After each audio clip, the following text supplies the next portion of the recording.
So, hindi lang po lawag ang nilagyan namin ng patrol cars na galing sa ibang lugar, pati po Pagudpud, pati Bangi, pati Solsona, pati Badok, pinaglalagyan namin yan ng iba't ibang patrol cars coming from other municipalities. So, ibig sabihin, sir, kung ano yung strategiya ng security ng PNP kay Mayor, yung ganun din kay Poncia Calcit, sir? Everything is equal. Okay. So walang pang-aaras sa mga... None. At hindi namin gagawin yun. It's just they perceive. Because alam niyo po, meron po tayong mga nare-receive na information and that's what we validate sa ground. Okay? Actually, may mga nababalidate po tayong informations coming sa side nila but hindi pa namin sasabihin sa inyo ngayon. And you'll see on the coming days, magkakaroon po tayo ng breakthroughs on that. Kasi parang lumalabas eh, parang pagtapos nila yung pag-camping sa isang barangay, susulpot na yung PNP para mag-imbestiga. Totoo ba yun? If we have informations regarding their campaigns na hindi po lawful, nagbabalidate po tayo niyan. Ngayon, may mga text messages po tayong mga nare-receive coming from the ground. So that's what we validate. Pero hindi namin sinasabi na totoo kaagad yun. That's validation. That's normal police function.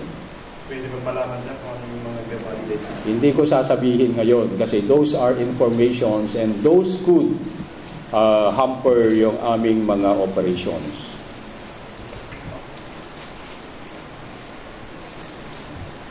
Yes. How about naman sa Badog, sir? Kasi lumalabas lalo na sa social media. Parang may nalitan sa social media ng dalawang package. Kumusta na po yung mundo natin? So far, manageable naman yung situation to. No? So, makikita naman natin world war at saka social media wars ang nangyayari doon. Alam mo naman sa social media, anything can just pop up. No? So nakikita nga namin na lahat na lang ng issues nagpa-pop up sa ating social media, and then whether it's right or wrong, that paints something doon sa utak ng ating mga kababayan. So just to inform everybody, no, alam niyo po, hindi lahat po na pinopost niyo sa social media ay tama. Marami po dyan mga trash, mga basura. So wag niyo pong paniwalaan lahat yan. Okay, so sa atin po lahat, just be dapat maging responsable rin tayo.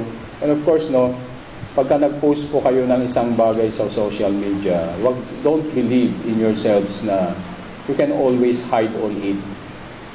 Everything in this world leaves a print. Kahit napaka-high-tech niyan, it will always leave a print.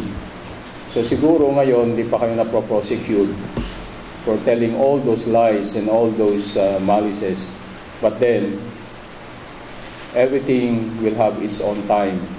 Ongoing po yung mga investigation natin doon, yung mga ini-spread po nila na lies. Of course, it would just take time, but then ulitin ko po, kahit napaka-high-tech niyan, it will always leave a print. And it will always be pointing to somebody.